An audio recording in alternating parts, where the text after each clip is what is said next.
quantum stem cell in the infinity loop, a new concept for our understanding of the normal state in cancer. Kambiz Afrasiabi, Department of Medicine, Genetic Epidemiology Research Institute, University of California, Irvine, California. Abstract.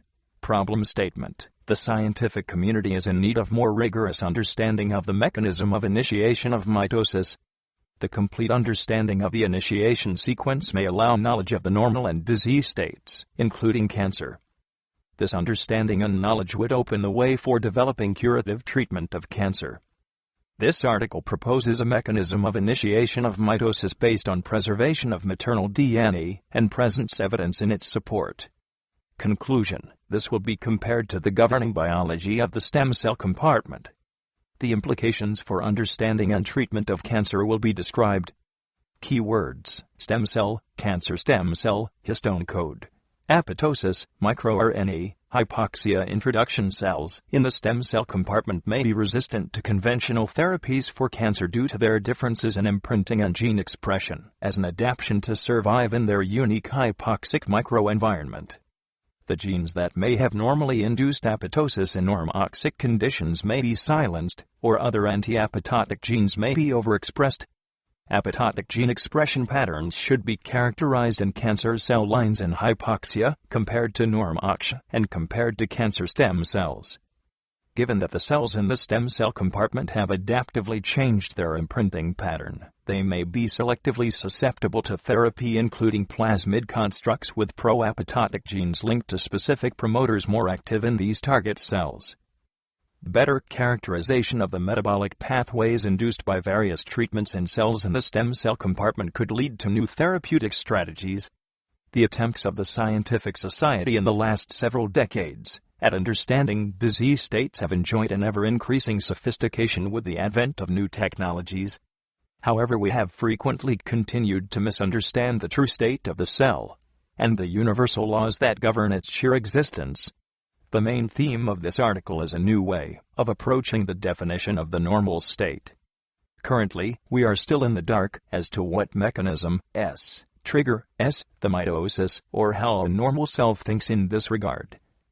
In cancer therapy, this lack of fundamental understanding is akin to searching in the light for a key that we have lost in the darkness. Since the time of inception, the genome has continued to adopt new and different mechanisms for protection of its integrity, while simultaneously pursuing evolution to higher levels of complexity. Maybe evolution is a genius balance of these two major principles. During the multicellular era, paramount to an isolated cell was to obtain the means of survival by sharing its genetic machineries in a reciprocal fashion with neighboring cells. 3.8 billion years later, this is forbidden, and yet the smooth pace of evolution continues. This mixing of genomes continued until the level of its complexity established automata, which can be defined as a state of self-sufficiency and independence of the genome to acquire higher levels of complexity internally rather than with external exchange. At the same time, the cell started to build multiple echelons of barriers to prevent the foreign genome from penetrating into its genetic machinery, including double-stranded RNA, single-stranded DNA, and most importantly, genomes with discrepant patterns became forbidden from getting incorporated into the self-genome. Apobeck family of genes is a pattern recognizer and acts as a gatekeeper, and does not allow discrepant tandem repeats to get in. Why has the ingenious of the system selected pattern as the key mechanism to protect its genomic integrity? Holmes et al., 2007, Takeori, Kondo, 2006. Probably because pattern is the simplest and most descriptive way to recognize such differences, and could be translated into the histone code and its interconnecting and transtalk mechanisms such as microRNA patterns. Another fundamental question that has not been asked, let alone being answered so far, is if tandem repeat pattern differences such as TTT could prevent foreign DNA from entry, then why this and other pattern differences between paternal and maternal DNA following fertilization get ignored? Paternal genes with different patterns of tandem repeats and other pattern signatures are allowed to dock in the vicinity of maternal genes, despite their potential to invade and change maternal pattern signatures. Why during embryogenesis the cell continues to silence segments of its own genome/self patterns, as it moves on in the process of organogenesis. This paradox cannot be resolved with the conventional way of thinking.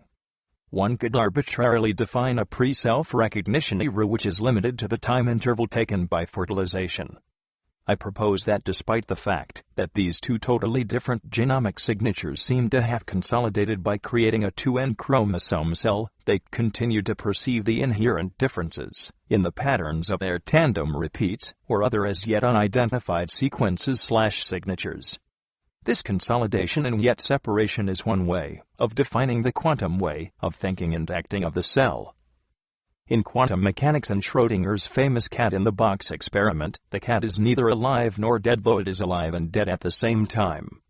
In light of the fact that it is the maternal genome that has been approximated by the paternal genome, and in anticipation of imminent infiltration of paternal genome into maternal sequences, immediately after formation of zygote, the pattern dissimilarity recognition genetic machinery which perceives such differences in pattern even when they are separated by a distance in the space through its connection loops with signal transduction elements and cell cycle machinery initiate mitosis in an attempt to minimize or ideally zero down such differences. This machinery is different from the family of genome, whose job is to recognize pattern dissimilarity of the invader genome having infiltrated into that of the host. I propose that this machinery is inherently present in the germ cells as a defensive mechanism against invasion by foreign or even neighboring germ cells and is awaiting our discovery. Thus, with each round of mitosis we should expect a decrease between the dissimilarity of paternal and maternal DNA patterns, i.e., paternal DNA becomes more maternal, and that could potentially lead to perturbation in the paternal histone code and microRNA profile. Perhaps this is why the mitochondrial DNA is originating from maternal line only and paternal mitochondria get destroyed. This lends support to the existence of the above-mentioned sensor mechanism through which this critical machinery is safeguarded against major turbulences.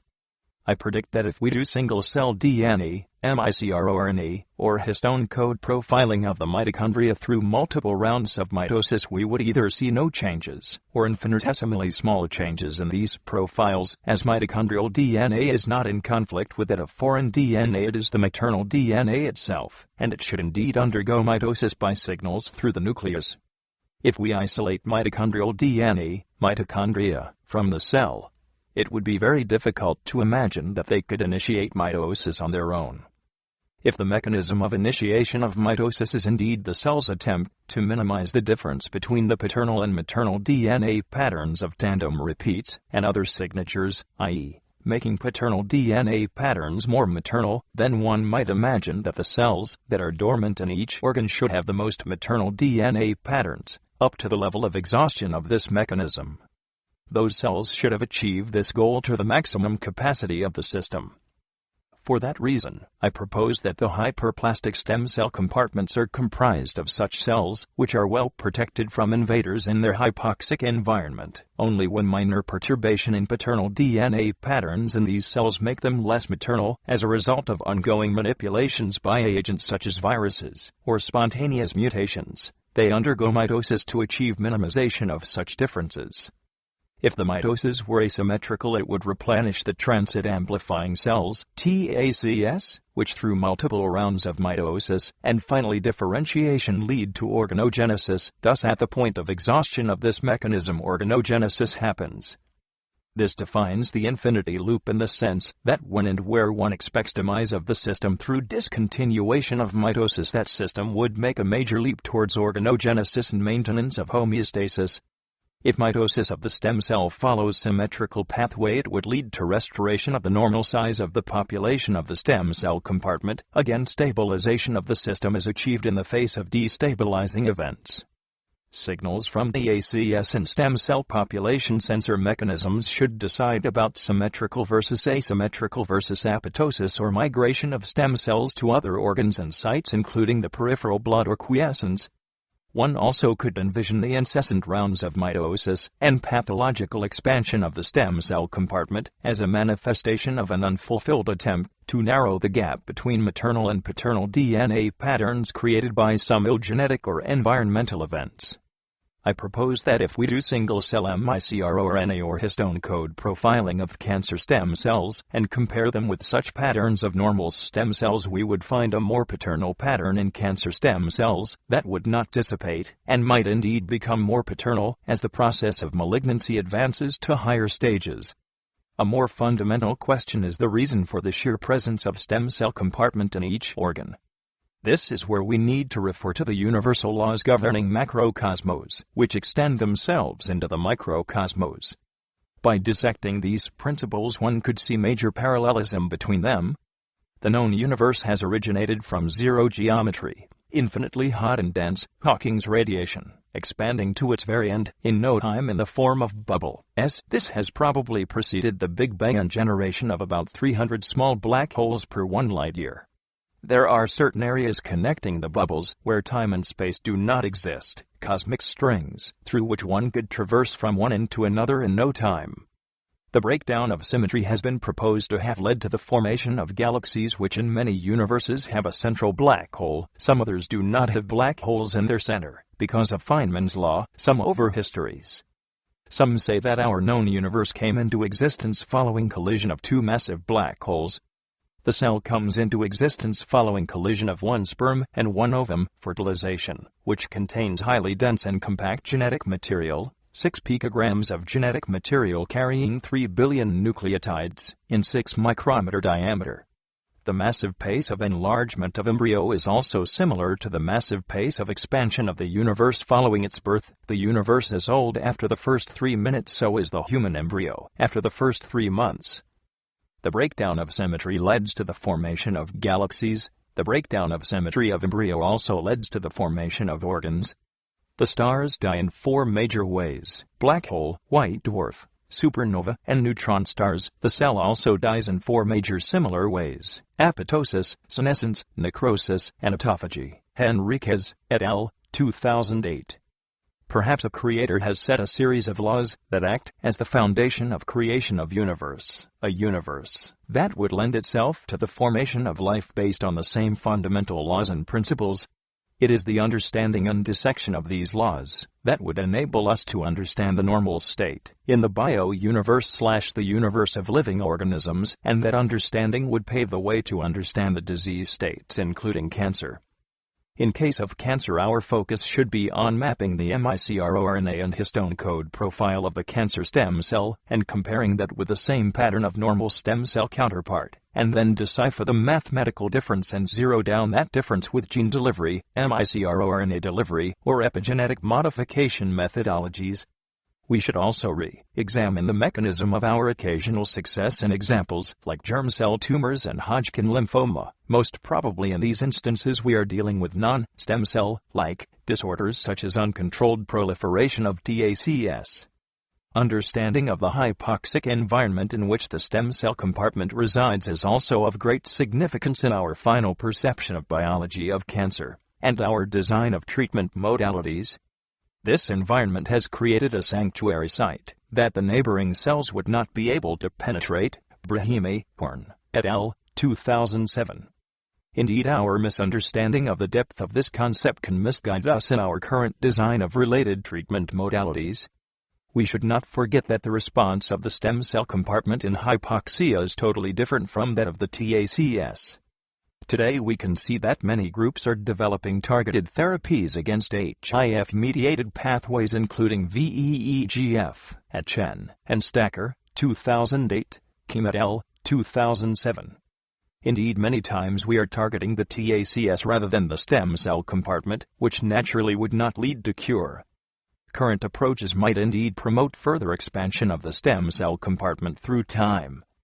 Clearly, if the stem cell compartment would employ the same response to hypoxia, e.g., upregulation of VEEGF, it would lose its stem cell-like identity by promoting creation of new vasculature and bringing in more oxygen.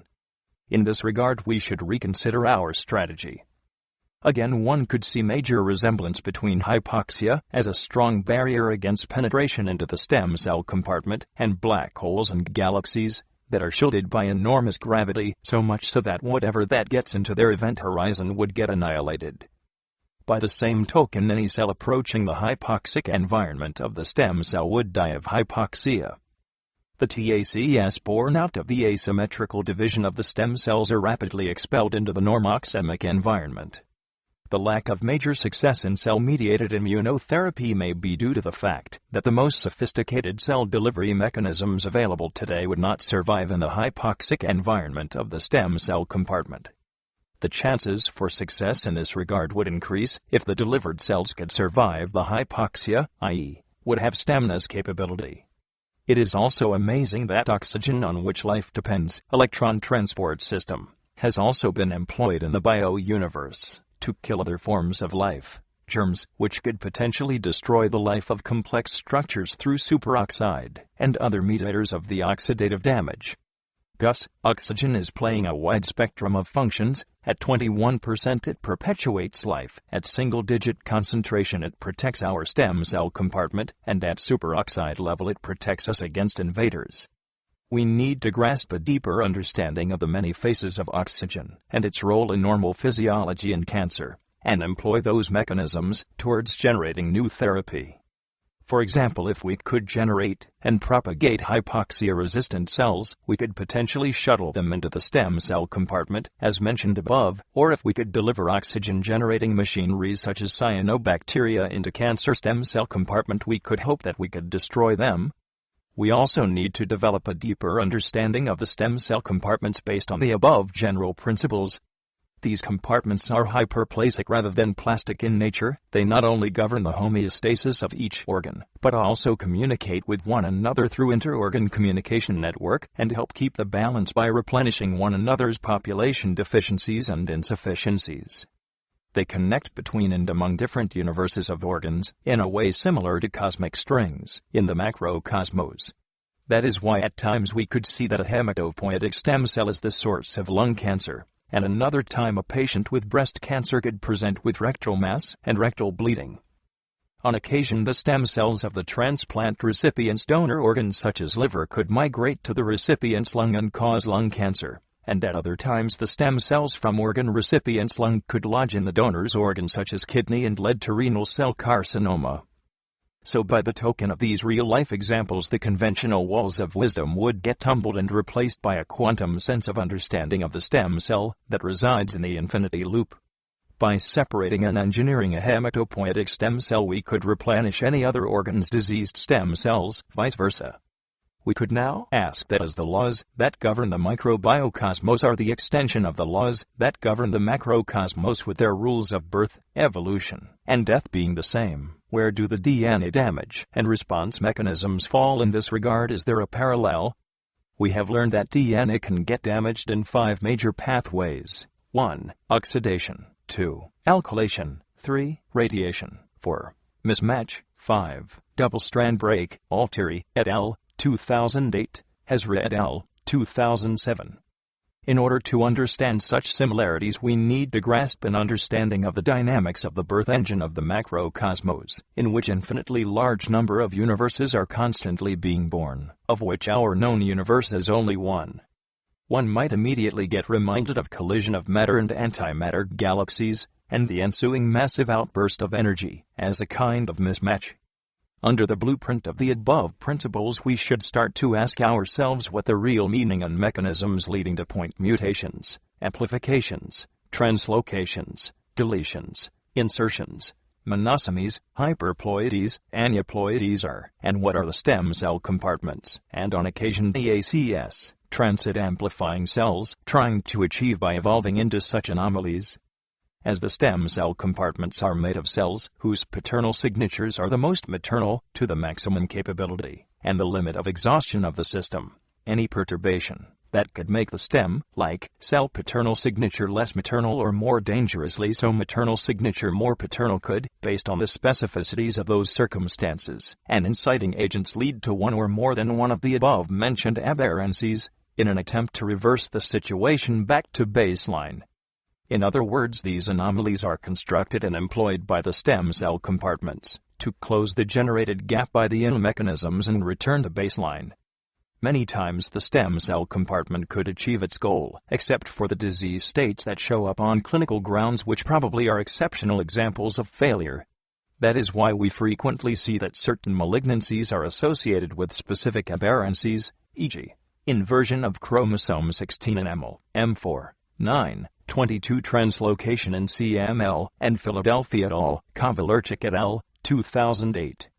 In case of CML, this employed translocation which leads to the activation of a transmembrane tyrosine kinase and the ensuing rapid proliferation, not only cannot minimize the difference between the paternal and maternal DNA pattern differences, achieving the baseline condition, but through time leads to additional anomalies such as beta-catenin activation, which is responsible for blast crisis, Eisenman, 2005. Thus, if we understand the language of the system, and come to know how the stem cell thinks, we can refer to individual disease-based anomalies, and by analyzing them through computational biology methodologies we can come up with an understanding of the nature of the specific molecular insult in each specific disease. That is to say that by analyzing and understanding of the meaning of the product, the molecular and genetic aberrancies, we could come to recognize the nature of the reactants, molecular pathogenesis of that specific disease, simply because these genetic and epigenetic anomalies are the prescriptions written and the mechanisms employed by the stem cell compartment to handle a specific molecular insult. One might ask, why in certain solid malignancies there is no specific translocation or mutation that could repeat itself in the vast majority of the patients? The simple answer to that is in the redundancy of different kinds of molecular insults driving the system into a specific disease pathway, which then leads the stem cell compartment to construct and employ different anomalies as a remedy, which clearly fails in clinical disease examples. However, in the vast majority of cancers we could see up-regulation of a transmembrane kinase which takes the cell into incessant rounds of mitosis, and by the same token about 50% of all malignancies have mutated p53 interfering with apoptosis, and many times this will lead to an ill attempt by the insulted stem-like cell to restore the deranged maternal-paternal DNA pattern difference to its baseline minimum, and this indeed opens the window of opportunity on other ill and malignant mutations, and creates a full-blown malignant phenotype. Feng et al., 2008. By using this blueprint I would like to address several real-life disease examples starting with BRCA1 and BRCA2 mutations that are associated with very high risk of breast and ovarian cancer. Pash, 2008. These two proteins are part of a big network of proteins involved in DNA double-strand break repair, among the many other functions they are involved with. One could ask why the cancer should predominantly happen in these two organs. The short answer is that based on the above proposed blueprint, the stem cell compartment of these two organs is exclusively dependent on these two proteins and their related pathways to minimize the paternal-maternal pattern differences that could have inadvertently increased as a result of any perturbation in the microenvironment or the genome. In other words, tissue specificity is dictated by the addiction of stem cell compartment to the gene products of interest to achieve the correction/minimization of the pathologically increased maternal-paternal pattern gap. Indeed, BRCA1 is essential in the formation of normal branching of the breast ducts and ductules, i.e., at the point of exhaustion of minimizing the paternal-maternal pattern gap during embryogenesis. As mentioned above, BRCA1 is employed by breast stem cells to conduct the task of organogenesis. Homologous recombination is another intriguing concept that I would like to address in this context. Following double-strand DNA break, one strand is recruited to fill the gap and replace the lost bases. I propose that a double-strand DNA break could be divided into active or internal, which is the one employed by the stem cell compartment and affecting the paternal strands, and passive, or external, imposed on the system by exogenous factors such as ionizing radiation, which could randomly affect either maternal or paternal strands. Under normal conditions, the stem cell compartment would do its best to cover the gap with maternal strand-derived DNA, though in disease states including cancer this could get reversed. Thus, when the break happens in the paternal strand, following repair the paternal strand becomes more maternal. That is why homologous and non-homologous enjoining could prove detrimental to the cell, and indeed in mismatch repair deficient models which are highly predisposed to malignancy there is a significant increase in the incidence of the last two mechanisms of repair. On occasion when break happens in maternal strand, NHEJ could be the preferred option over the catastrophic homologous recombination, and using the paternal strand to fill the gap, i.e., making maternal strand more paternal, catastrophe, especially if apoptosis is also blocked, leading to closure of the exit mechanism. I would also like to briefly touch on the role of telomeres in cancer. The length of telomeres act like the mileage on a car in a reverse fashion. Telomere length would send signal to the stem cell compartment as to how many rounds of mitosis it has undergone and how many more rounds it is allowed to go through before becoming vulnerable to major catastrophic events. Under normal conditions, before telomere length decreases to a critically short level, the stem cell would undergo apoptosis before it could get hit by a catastrophic event. The fact that cancer stem cells have a long telomere denotes the significant role that blockade of this message to stem cell compartment could play in prevention of persistent rounds of mitosis, which would eventually lead to catastrophic malignant event. So the long telomere length in cancer cell could be a reflection of a summation of events leading to cancer rather than a cause and effect phenomenon as many currently contend. At the end, I would like to touch on myelodysplastic syndromes, as this unique group of disorders might have a unique message for us in the sense that the stem cell compartment, rather than undergoing repeated rounds of mitosis to minimize the inappropriately widened paternal-maternal strand pattern gap as a result of ill events, genetic, environmental, or combination of them, is afflicted by premature and inappropriate apoptosis as well.